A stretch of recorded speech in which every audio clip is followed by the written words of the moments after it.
আসসালামু আলাইকুম গাইস। আজকে চলে আসছি নতুন একটা ব্লগ নিয়ে। 31st নাইট আমরা রাতে কি করছিলাম তারই একটা ভিডিও। তো এখানে আমরা আসলে বারবিকিউ খাইছিলাম মুরগি দিয়ে। তো এখানে মেয়ে ওইগুলা কাটাকুটি করছে। তারপরে আমার চাচি শাশুড়ি ছিল, উনি কাটাকুটি করে দিছে, ওকে হেল্প করছে। মানে ওরা দুইজনে মিলেই করছে। তো এখন এগুলা করার পরে আবার এগুলাকে আমরা বারবিকিউ করব।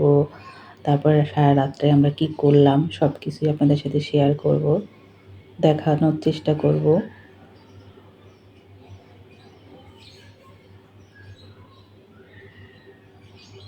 এখানে আমার ছেলে খুব দুষ্টামি শুরু করছে, আগুন জ্বালানোর জন্য সবাই চেষ্টা করতেছে। ও ওই আগুনের মধ্যে শলা ঢুকাইয়া ঢুকাইয়া আগুন লাগানোর চেষ্টা করতেছে। তো ও যে কি পরিমাণে দুষ্ট আসলে না দেখলে কেউ বিশ্বাস করবে না। প্রচুর দুষ্টামি করে, ওকে চোখের আড়াল করা যায় না, সারাক্ষণ চোখে চোখে রাখা লাগে। চোখের আড়াল হইলেই একটা না একটা বিপদ সে তৈরি করে ফেলে।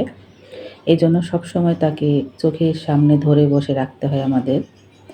তো এখানে আমরা বারবিকিউ করার জন্য মুরগিগুলো প্রসেসিং করা হলো। হওয়ার পরে এখন আমরা এখানে এগুলাকে রেডি করব।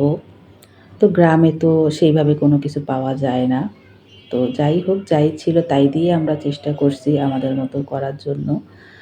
তো এখানে আদা, রসুন, জিরা, হলুদ মরিচের গুঁড়া, লবণ সব কিছু দিয়ে আমার মেয়ে মাখাচ্ছে। তো আমি যেহেতু ভিডিও করতেছি সেহেতু ও আর কি এগুলাকে মাখাঝাকা শুরু করে দিল। তো অনেক খোঁজাখুঁজি কষ্টের পর হাটবার দিন একটা বারবিকিউ মশলা পাওয়া গেছিল রাঁধুনির। কারণ আমাদের বাড়িটা নেহাত একেবারেই গ্রামের মধ্যে, যেখানে আসলে কোনো কিছুই পাওয়া যায় না সহজে। তো এখানে একটা সয়া সসও পাওয়া গেছিল, তো সয়া সসটাও ইউজ করছি।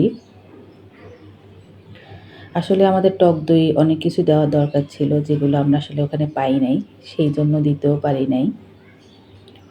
এখন টমেটো সস দিব। টমেটো সস দিয়ে ও ভালো করে মেখে কিছুক্ষণ রাখতে হবে। তো এটা আসলে সন্ধ্যার সময় থেকেই প্রসেসিং শুরু করে দিছিলাম, কারণ আমরা যেহেতু রাতে 12টার দিকে খাবো। তো 2-3 ঘন্টা তো একটু ম্যারিনেট করে রাখতে হয়।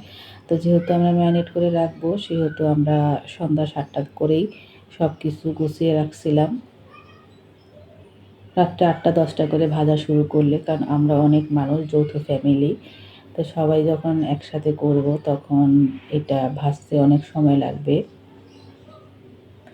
তো এখানে তেল টেল দিয়ে একবারে সব কিছু রেডি করতেছি।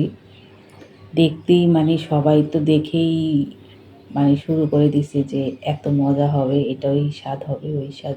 তো আমার মেয়েকে সবাই বন্টি বলে। বন্টি রান্না করলে এটা সব কিছুই মজা হয়। তো ওকে আর কি সবাই অ্যাপ্রিসিয়েট করতেছিল। আর ও এটাকে খুব সুন্দর করে প্রসেসিং শুরু করলো।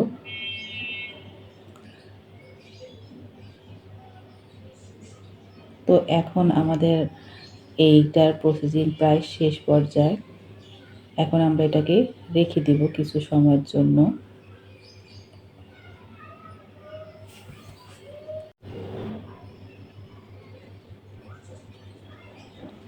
মানে সবাই বারবার বলতেছে ঝালটা যেন বেশি হয়। তো এখানে আমরা আসলে মাটির চুলায় যেহেতু করব, আর আমরা দক্ষিণাঞ্চলের মানুষ, আমরা মাটির চুলায় রান্না করতে ভালোবাসি। আর আমাদের ওইখানে গ্যাস নেই, সবাই জানেন, আমরা সিলিন্ডারে রান্না করি। তবে আজকে যেহেতু বারবিকিউ পার্টি হবে, তো সবাই আমরা মাটির চুলায় রান্না করব। এটাকে পোড়ানোর জন্য 2 চুলায় আগুন দেওয়া হয়েছে। একটু আগে দেখছেন যে আমার ছেলে দুষ্টামি করতেছিল। প্রসেসিং শুরু। এখানে আমার মেয়ে এগুলো সব দিচ্ছে, আর এখানে বাজি ফুটাইতেছে। আসলে এগুলা করা যদিও আমাদের ইসলামে জায়েজ নাই, কিন্তু কি করব বলেন, বাচ্চারা খুশি হয় বা বাচ্চারা করতে চায়, সেক্ষেত্রে বড় হয়ে আমরাও আসলে সায় দিই, যদিও উচিত না, তারপরও করি।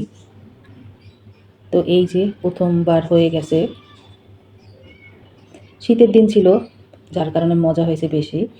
আগুনের মানে চুলার চারপাশে সব মানুষজন আমরা জড়ো হয়ে বসেছিলাম। খুব মজা ছিল, আড্ডা দিছে সবাই, চা করছি। আলহামদুলিল্লাহ ভালোই ছিল দিনটা। এই ছিল আমাদের সেই দিন 31st নাইটের আয়োজন। তো আমাদেরকে ভালো লাগলে অবশ্যই চ্যানেলটাকে সাবস্ক্রাইব করবেন। আল্লাহ হাফেজ।